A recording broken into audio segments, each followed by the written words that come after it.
And in less than 3 hours on Friday, the State House handed Kenyans a public holiday and took it back.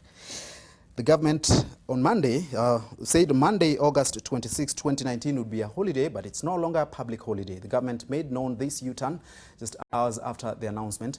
This is the second key communication gaffe in a span of days.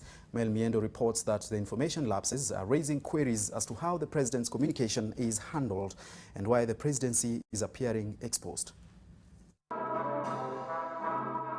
Question: just what is happening with President Uhuru Kenyatta's communication team?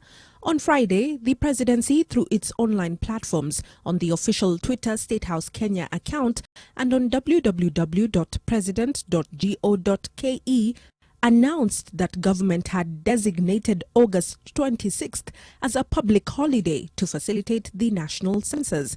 This, PSCU wrote, was an announcement made by President Uhuru Kenyatta when he launched the countdown to the 2019 Kenya Population and Housing Census. Just that, at no point did the president say or insinuate this. But about 3 hours later, a correction message was issued saying that President Uhuru Kenyatta did not announce that August 26th will be a public holiday.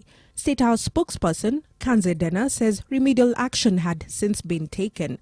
Questions linger over how such an error went unnoticed for hours.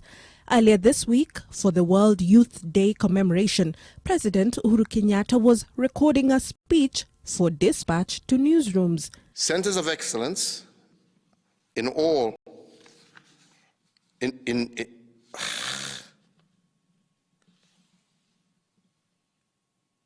mutakat na mutasnip.